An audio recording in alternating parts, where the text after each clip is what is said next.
3 days after my wedding, my mother was standing outside my apartment door, pounding so hard the hallway walls shook. She wasn't crying.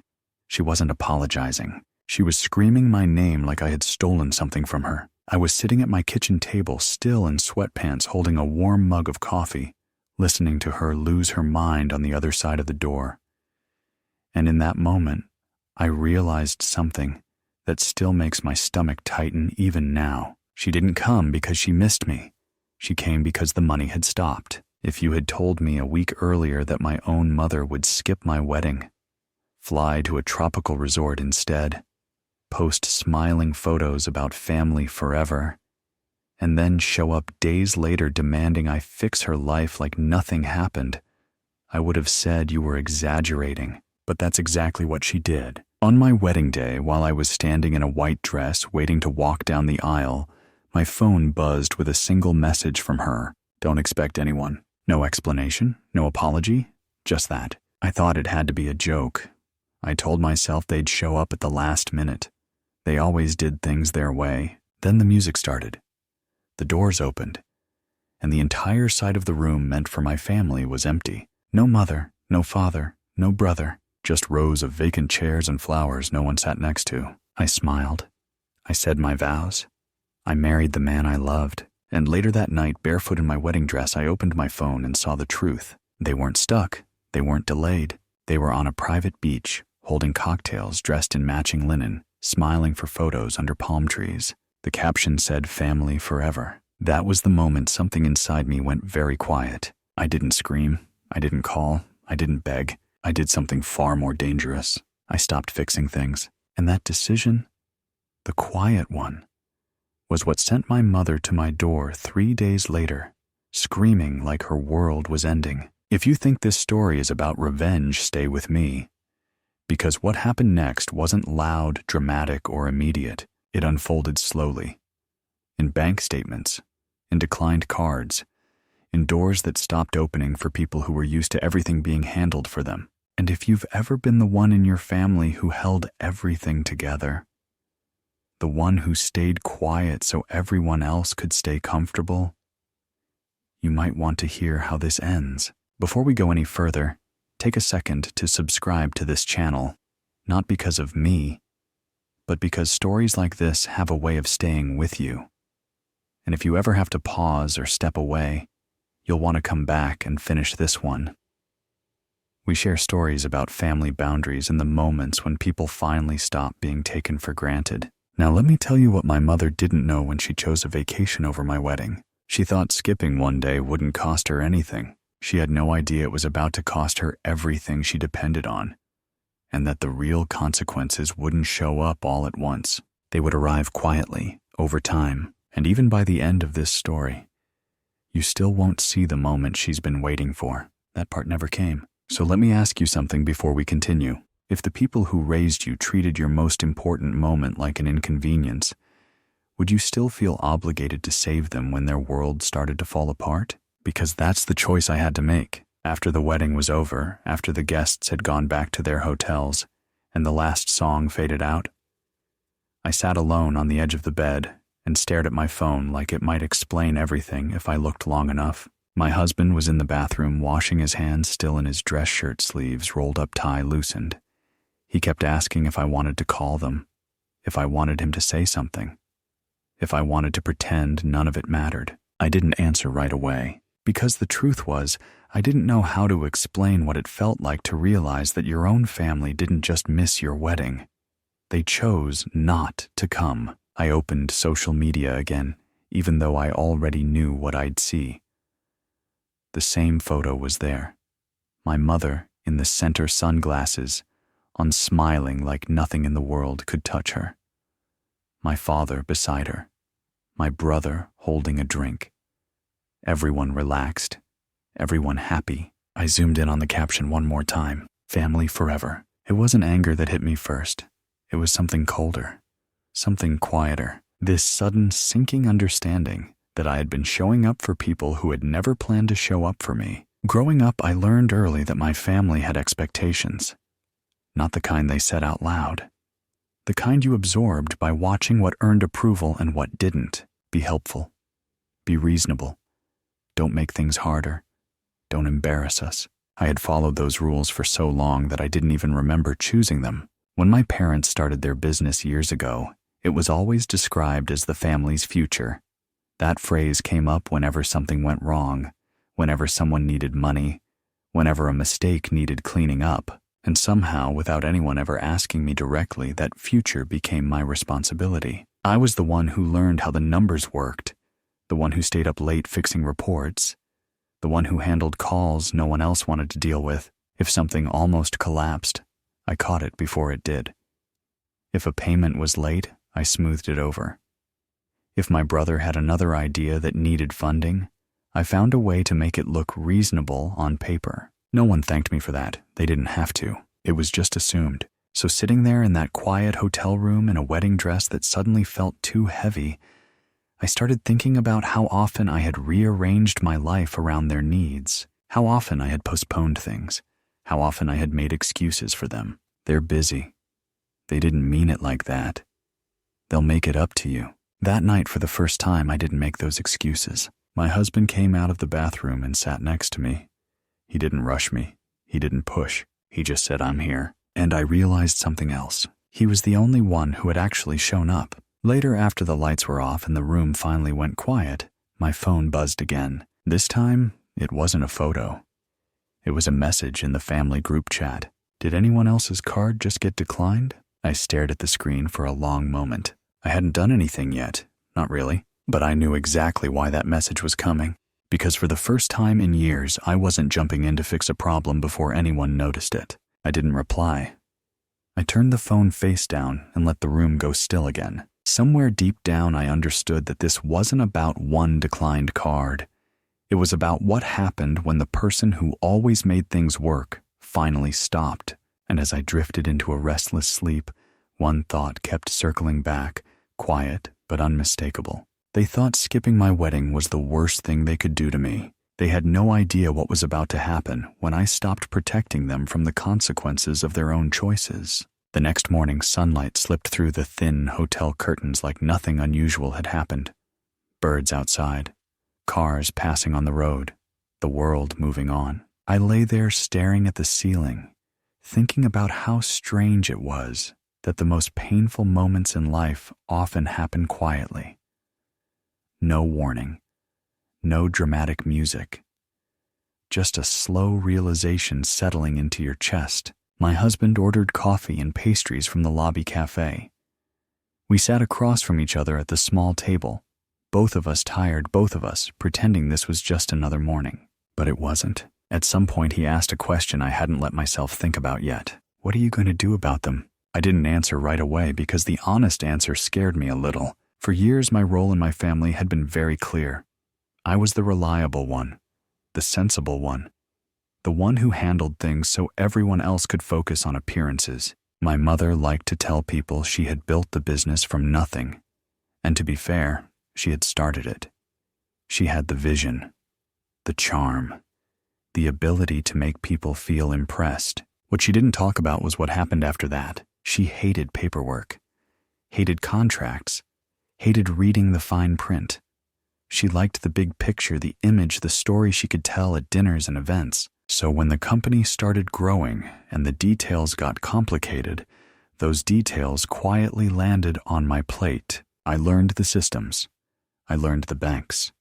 I learned which accounts fed into which and which payments had to clear before others. At some point, without much discussion, my name ended up on everything that mattered. Joint accounts, authorizations, cards, access. It was easier that way, they said. Temporary, they said. Years passed. Nothing changed. I became the person the bank called when something didn't add up. The one vendors trusted because I returned emails. The one who made sure payroll didn't bounce when someone forgot to move money on time. I never thought of it as power. I thought of it as responsibility. So when my phone buzzed again that morning, this time with a message from my brother asking if I'd messed with something by accident, I felt a strange mix of clarity and exhaustion. I hadn't messed with anything. I just hadn't stepped in yet. We checked out of the hotel late that morning and drove back in silence for a while. Rain streaked the windshield as we made our way home. Somewhere between exits, my husband reached over and took my hand. "You don't owe them anything," he said quietly. That sentence landed harder than I expected, because I had spent my entire adult life acting like I did. By the time we got back to our apartment, my phone was lighting up regularly. Missed calls, messages stacking up, questions that all sounded different but meant the same thing. "Why isn't this working? Can you fix it? Did you talk to the bank yet?" No one asked how the wedding was. No one asked how I felt. They just assumed I would handle it. That was when something inside me finally shifted, not into anger, not into revenge, into a decision. I opened my laptop and logged in the same way I had done hundreds of times before. The screen looked familiar, comforting almost. Account lists, permissions, authorizations. My name was everywhere, and for the first time, I didn't rush. I didn't panic. I didn't scramble to make sure no one noticed a disruption. I just looked at how much of their lifestyle rested on my quiet involvement, at how much risk I had absorbed without ever being asked if I wanted to. I closed the laptop without making any changes. Not yet. That night, as we sat on the couch eating leftovers and watching a show, neither of us was really paying attention to my phone. Buzzed again. Another group message. "The card isn't going through anywhere. This is getting embarrassing." I turned the phone face down and leaned back. They were starting to feel it now. The absence, the delay. They still didn't understand what was happening. They thought this was a glitch.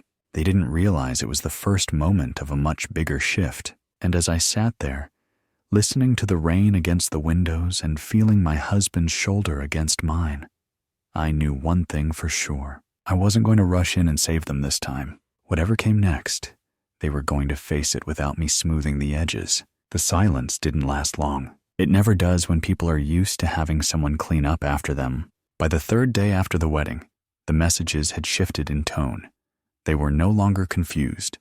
They were irritated. My brother sent a short text asking if I was intentionally ignoring everyone.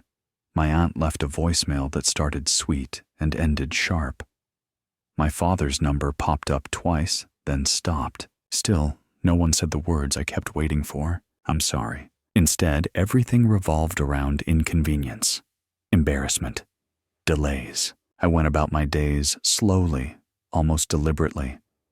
Morning coffee, a walk around the neighborhood. Normal things I rarely allowed myself to enjoy without checking my phone every few minutes. For years, I had lived in a constant state of readiness. Ready to respond. Ready to fix.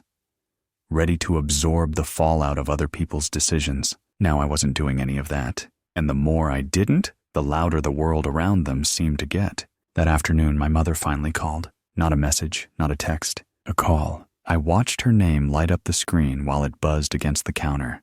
My heart picked up for a second out of habit, then I let it ring. A few minutes later, another call, then another. I didn't answer, not because I was trying to punish her, but because I already knew how the conversation would go. She would talk about how difficult things were, how people were watching, how this made the family look bad. She wouldn't ask how it felt to stand in front of empty chairs on your wedding day. She wouldn't ask why I hadn't replied. She would expect me to step back into place. That evening, my husband came home with groceries and found me sitting at the kitchen table with my laptop open, but untouched. "You okay?" he asked. "I think so," I said.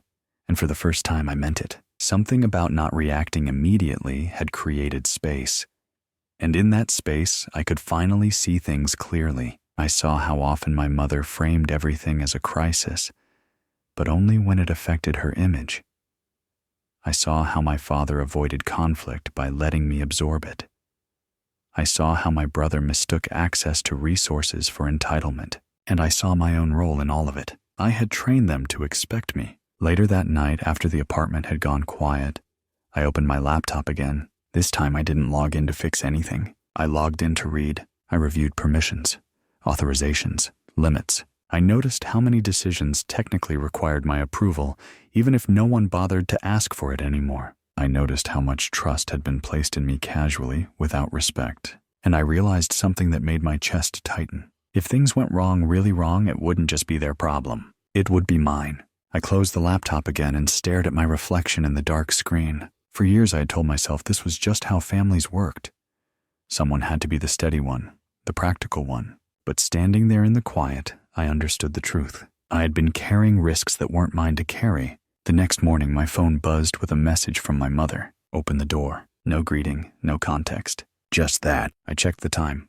Early. I felt a flicker of surprise, then understanding. She wasn't calling anymore because she was already on her way. And as I stood there listening to footsteps in the hallway outside our apartment, a strange calm settled over me. This was it.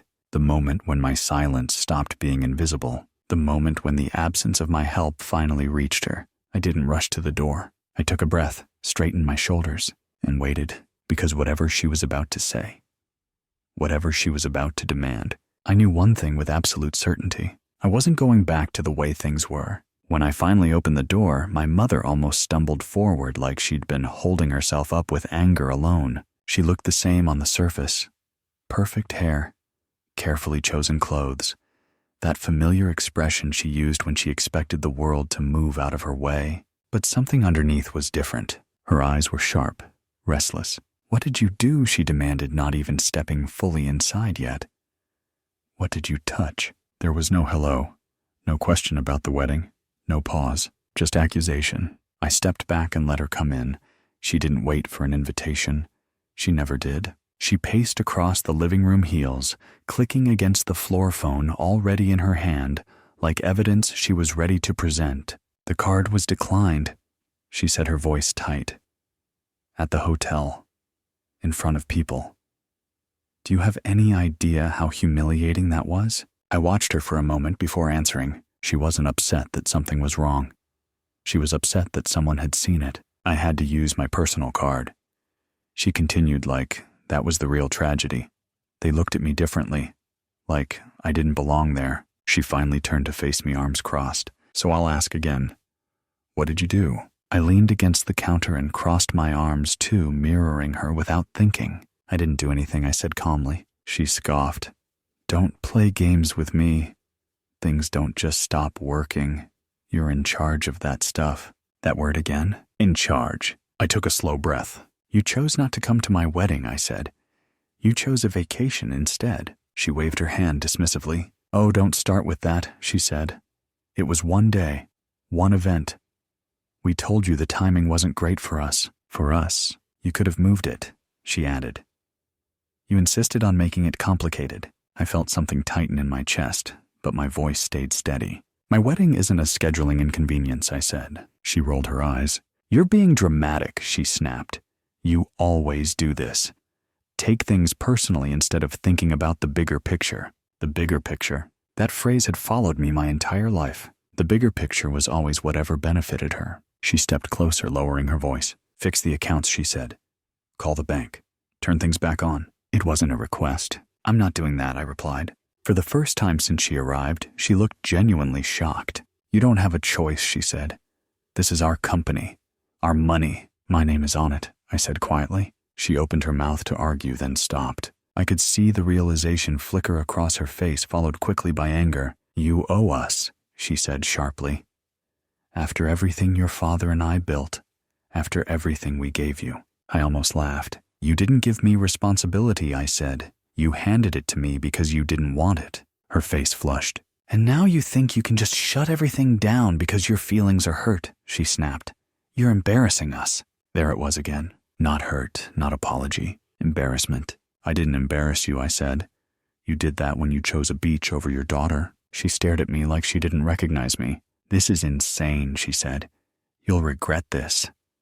You always come back. I took a step toward the door and held it open. I already did come back, I said softly. Over and over.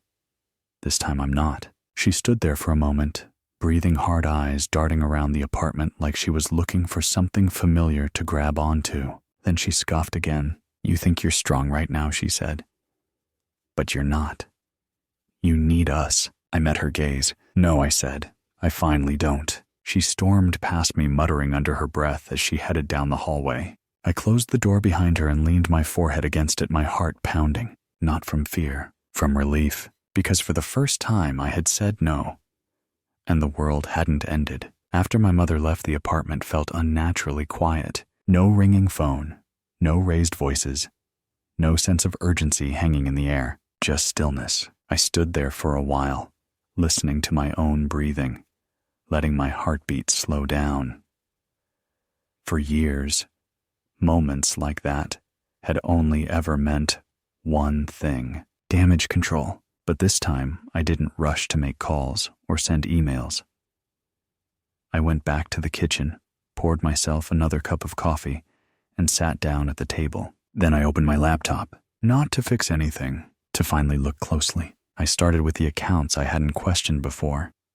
The ones I had always assumed were strictly business-related. It didn't take long to notice patterns I had ignored for years. Transfers labeled as temporary, charges that didn't align with any project, loans justified with vague descriptions that never quite added up. I clicked deeper, and that's when I found it. A loan tied to my name, not the company's, mine, my credit, my signature. It was for a vehicle my mother had recently been driving, a luxury SUV she liked to show off at events. She had mentioned it casually once, like it was just another company asset. It wasn't. She had used my credit to secure it without telling me. I sat back in my chair, staring at the screen. This wasn't a misunderstanding. It wasn't sloppy bookkeeping. It was a choice, a quiet assumption that I would never question it, that I would never step outside my role. I scrolled through the document again and noticed a clause I'd skimmed past before. A cosigner could be removed if consent was withdrawn. I didn't act right away. I read everything twice. Then a third time. I took screenshots, saved copies, and for the first time I called a lawyer, not the family's lawyer, not someone who owed my parents favors, someone who worked for me. The conversation was calm, clinical. He asked questions. I answered. He told me what I already suspected. I was well within my rights. That night my phone buzzed repeatedly. Messages from my brother, my aunt, even my father this time. The tone had shifted again, less demanding, more nervous. Let's talk this through. There must be a misunderstanding. We're family. I didn't respond. Instead, I sent one carefully worded email to the bank, a formal notice. I requested a review of all shared accounts. I placed temporary holds where I was authorized to do so. I changed approval requirements. Nothing dramatic, nothing illegal, just boundaries, on paper. By the next morning, the consequences had started to ripple outward. A vendor called asking why a payment hadn't gone through. A notification popped up about a paused transfer. Then another. My brother's messages grew more frantic. I have meetings today. I already told people this was taken care of. You need to fix this. I set the phone down and took a breath. For years, I had absorbed the pressure of their urgency, their timelines, their expectations. Now I let them sit with it. That afternoon, my lawyer confirmed the process to remove my name from the vehicle loan had officially begun. I didn't feel triumphant. I felt lighter, like I had finally put down something heavy I didn't realize I'd been carrying. Later that evening, my husband sat across from me on the couch. "Are you okay?" he asked. "I think so," I said. And I meant it, because for the first time the situation was honest. The people who had benefited from my silence were finally being forced to look at how much they had taken for granted. They still thought this was a phase, a reaction, something that would pass. They believed I would cave. What they didn't understand was that this wasn't about anger anymore. It was about safety, about autonomy, about stepping out of a system that had quietly been putting me at risk. As the night settled in and my phone continued to light up face down on the table, one thought stayed with me. They were only seeing the surface of the consequences. They had no idea how much deeper this was about to go. It didn't take long for panic to turn into strategy. Once it became clear that yelling wasn't working, the tone of the messages changed again. Less anger, more performance. My aunt was the first to try a softer approach. She called in the early afternoon, her voice unusually gentle. She asked how I was doing, said she had been thinking about the wedding, mentioned how stressful everything had been for everyone lately. Then almost casually she slipped it in. "This whole situation is getting blown out of proportion," she said. "You know your mother didn't mean to hurt you. She's just overwhelmed." Overwhelmed. I let the silence stretch before answering. "She didn't ask how I was," I said. "She asked why her card was declined." My aunt sighed like I was being difficult on purpose. "You know how she is," she said. "You've always understood her better than the rest of us." There it was. The familiar expectation dressed up as a compliment. I ended the call politely and set the phone down. An hour later, my father called. He didn't waste time on small talk. "Let's be practical," he said. This has gone far enough. He talked about the business, about reputation, about how things look to people on the outside. You're putting everything at risk, he said. Not just for us, for yourself. I asked him a simple question. Did you think about risk when you skipped my wedding? There was a pause. That's not the same thing, he replied. Of course it wasn't. That evening, my brother sent a long message, paragraphs this time, carefully written. He acknowledged that things might have looked bad, said emotions were running high, said we should all take responsibility for our part.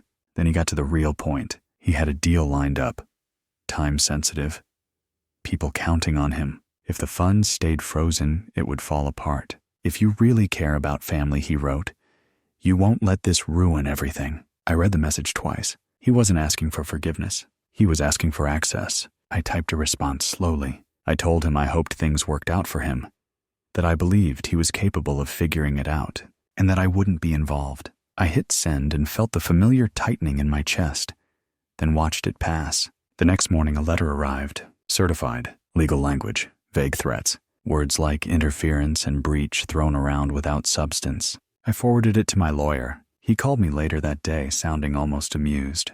They're bluffing, he said. They don't want this in court. I knew why. Because court meant records, emails, timelines. It meant explaining why a family vacation took priority over a wedding. It meant scrutiny. That afternoon, something else happened. A call from someone outside the family, an old business contact who had worked with us years ago. Someone who had watched me handle situations my parents never even knew about. He didn't lecture me. He didn't ask me to reconsider. He asked a different question. What are you going to do next? No one had asked me that before. We talked for a while. About systems, about structure, about how much of the business's stability had depended on me quietly making things work. Before we hung up, he mentioned something in passing. There were companies looking for someone with my skill set, people who valued reliability over image. I didn't commit to anything, but after the call ended, I sat there for a long time staring at the wall. For the first time, the idea of a future that didn't revolve around my family felt real. That night, as messages continued to come in and go unanswered, I noticed something else. No one was asking what it would take to repair the relationship. They were only asking what it would take to restore access, and that told me everything I needed to know. The pressure was building. The manipulation was getting more polished. They were running out of options, and they still believed I would eventually fold. They didn't realize I was already stepping away, quietly, deliberately, towards something they could no longer control. The shift didn't happen all at once. It started quietly, with a few conversations that felt different from the ones I was used to. No urgency, no guilt, no pressure to prove anything, just questions. A week after my mother showed up at my door, I met with the business contact who had called earlier.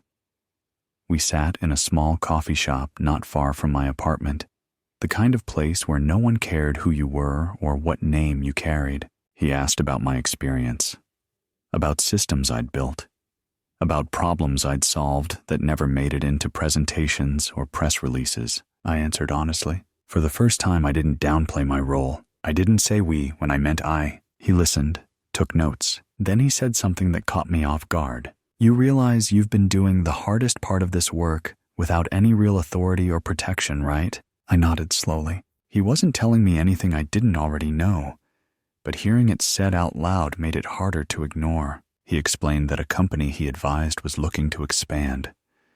They weren't interested in flashy branding or family names. They wanted structure, stability, someone who understood how to keep things from falling apart. He didn't make promises, he didn't push. He simply asked if I'd be open to exploring options. I told him I needed time. When I got home, my husband was sitting at the kitchen table grading papers. The apartment smelled like dinner, normal, quiet. I told him about the meeting, about the possibility of working with people who didn't expect me to fix their mistakes for free. He listened, then said something simple. You deserve to be somewhere you're not taken for granted. That night, I lay awake, thinking about what that would actually mean. Leaving wouldn't just be a career move. It would be a statement. It would mean stepping fully out of the role my family had assigned me. Over the next few days, I spoke with a lawyer again, then a financial advisor. People who looked at my situation without emotional attachment. They confirmed what I had started to suspect. I had leverage, options. I could sell my stake, exit cleanly. The idea felt unreal. For years, I had been told that everything I had was because of my family, that walking away would be reckless, disloyal. Now I was seeing the numbers laid out clearly. The value wasn't just in the name, it was in the work. And that work was mine. While I explored those options quietly, my family continued spiraling. Updates came through third parties. A payment missed. A vendor demanding upfront deposits. A landlord asking questions. They were discovering what I had shielded them from for years. One evening, my brother sent another message. Short this time. Dad says we need to talk. All of us. I didn't respond, because by then I understood something important. They didn't want to talk to me. They wanted access to what I represented. A few days later, I received a formal proposal. Nothing dramatic, just numbers, terms, a path out. I sat at the table with my husband and went through it line by line. "This is real," he said quietly. I nodded, and in that moment, the fear I expected didn't show up. What I felt instead was clarity. If I stayed, nothing would change. Not really. They would apologize just enough, promise just enough, and I would slowly disappear back into the role they were comfortable with. If I left, the fallout would be loud, messy, but it would be honest. That night, I drafted an email, not to my family, to my lawyer. I told him I was ready to move forward. As I hit send, I felt the weight of years lift just slightly. They still thought this was a standoff. They still believed time would wear me down. They had no idea I was already choosing a future that didn't include their approval or their control. They didn't take the news quietly. Once it became clear that I wasn't bluffing, that I wasn't just waiting to cool off and come back, the pressure escalated. Not emotionally this time, formally. One afternoon while I was working at the dining table, my phone lit up with an unfamiliar number. I let it go to voicemail. The message was brief and polished. A man introducing himself as a financial advisor my parents had known for years. He said they wanted a neutral conversation, a chance to reset. Against my better judgment, I agreed to meet. We sat across from each other in a public cafe, his posture confident, his tone practiced. He spoke the way people do when they believe they're being reasonable. Mistakes were made, he said. Everyone agrees that feelings were hurt. Feelings. He said my parents were willing to offer me a revised role. More authority, better compensation. Then he hesitated. There is one concern, he said carefully. Your husband. I waited. They feel his background doesn't align with the image they're trying to protect. He continued. It sends the wrong message to investors. There it was, the unspoken condition. If I wanted things to go back to normal, I needed to reconsider my marriage. I stared at him for a long moment. So the solution, I said slowly, is that I fix everything and remove the part of my life you don't approve of. He shifted in his seat. No one is asking you to remove anything, he said. Just reevaluate priorities. I stood up. Tell them I already did, I said. That night, the messages turned angry again. My brother accused me of ruining his future. My mother sent paragraphs about betrayal. My father warned me I was burning bridges I couldn't rebuild. Then came the legal threat. A letter from a law firm my parents had used for years. Heavy on language, light on specifics. I forwarded it to my lawyer. He called me after reading it. They don't want to go to court, he said. They want to scare you. I wasn't scared, because by then the paperwork was already moving. The sale of my stake was underway. Authorizations were being adjusted. My name was being removed from obligations that never should have been mine. The final attempt came a few days later, a family video call. I joined with my camera off. They talked over each other. Blame flew freely. My father accused my mother of pushing too hard. My mother cried and said she was the real victim. My brother complained that everyone always expected too much from him. Not once did anyone say my name in a sentence that included responsibility. Not once did anyone say we hurt you. At one point, my mother said something that finally settled everything for me. She'll come back, she said. She always does. I closed the laptop. Outside rain tapped against the windows. Inside, my husband sat beside me on the couch. They still don't see you, he said quietly. I nodded because I had finally accepted the truth.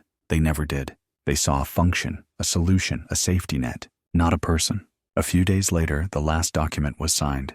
My involvement officially ended. As notifications slowed and the noise faded, I felt something I hadn't expected. Peace. Not the loud kind, the quiet kind. The kind that comes from no longer waiting for people to become who they were never going to be. They had played their final card, and it hadn't worked. I thought the story would end there. Clean exit. Quiet distance. A life slowly settling into something simpler. But real life rarely wraps itself up that neatly. About a month after everything was finalized, I received a call from a number I didn't recognize. The area code was familiar though. From back home, I almost let it go to voicemail. Something made me answer. The woman on the line introduced herself as an account officer from a local bank. Her voice was calm, professional. She asked if I was related to a woman named Eleanor Hayes, my grandmother, the only person in my mother's family who had ever sat through my school plays without checking her watch, the only one who asked questions about my life without turning them into advice. I hadn't heard her name spoken out loud in years. The banker explained that my grandmother had set up a trust before she passed, one my parents had never mentioned. My stomach tightened as she continued. There was a condition attached.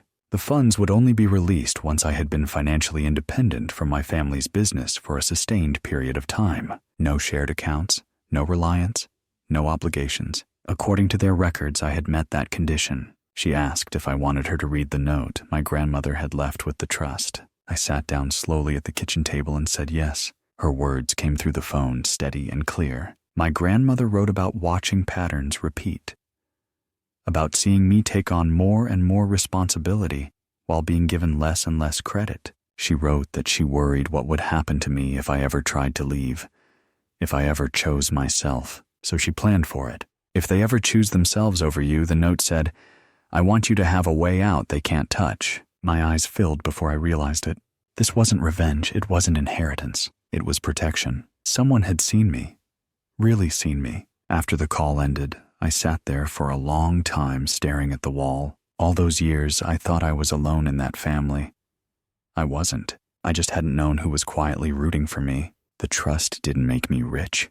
It didn't change my life overnight, but it gave me something far more important. Freedom without guilt. A few months later, my husband and I signed papers on a small house. Nothing impressive. Nothing meant to impress anyone. Just a place that felt like ours. No family name attached. No expectations baked into the walls. Around the same time, bits of news filtered in. My parents were downsizing. A location had closed. Invitations they used to receive stopped coming. People talked, not loudly, but enough. Stories have a way of spreading when the image cracks. I didn't feel satisfaction. What I felt was distance, the kind that lets you breathe. One evening, we hosted a small gathering in our backyard.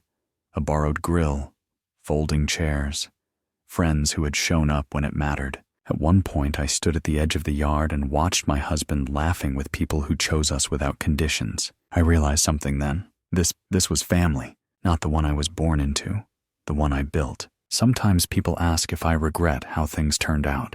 If I feel guilty, the honest answer is no. I feel sad for what could have been, for the version of my parents I kept hoping for. But guilt? That belonged to them. They made their choices. I made mine. I didn't destroy anything. I just stopped holding everything together. And when I did, the truth finally showed itself. Blood doesn't excuse neglect. And loyalty doesn't mean sacrificing yourself until there's nothing left. Walking away wasn't the end of my family story. It was the beginning of my own. If you look at this story from the outside, it might sound like revenge. A daughter cuts off access. A family struggles. Consequences follow. But as someone who has spent years studying family dynamics, emotional dependency, and long-term relational trauma, I can tell you something important. This was never about punishment. It was about boundaries. For many people, especially those raised in families where love was conditional, the most dangerous role is the responsible one. The fixer, the peacemaker. That role often looks admirable from the outside, but inside it quietly trains a person to ignore their own limits. They learn that being needed is safer than being valued. That silence keeps the peace. That love must be earned through sacrifice. Over time, that pattern becomes invisible, until one moment breaks it. In this story, that moment was a wedding day, a moment that should have been sacred, public, unquestionably important. When a family chooses comfort, image, or convenience over showing up for that moment, the message is clear, not spoken, but deeply felt. You are optional. What followed wasn't an act of cruelty. It was the natural outcome of someone finally stepping out of a role that was harming them. And here's the part many people struggle with. Setting boundaries often feels worse than enduring mistreatment. At first, because boundaries trigger backlash, they expose dependency. They remove cover. They force people to face systems they never had to understand before. That discomfort is not proof you're wrong. It's proof the old arrangement depended on your silence. Healing doesn't look like winning. It doesn't look like watching others suffer. It looks like quiet mornings without anxiety, decisions made without fear, relationships built on choice, not obligation. If this story resonated with you, I want you to hear this clearly. You are not selfish for wanting respect. You are not disloyal for refusing to be used. And you are not cruel for stepping back and letting others face the consequences of their own decisions. That's not revenge. That's self-preservation. If stories like this matter to you, stories about family boundaries, karma, and quiet strength, take a moment to like this video. It helps more people who feel stuck, unseen, or conflicted realize they're not alone. And if you haven't already, consider subscribing to this channel, not just so you don't miss future stories, but because sometimes hearing one honest story at the right moment can change how you see your own. Before you go, I want to leave you with a question. If you stopped fixing everything for the people who hurt you, what kind of life would finally have space to grow? Think about that, and when you're ready, stay with us for the next story, because no one escapes the truth forever. And healing always begins the moment you stop betraying yourself.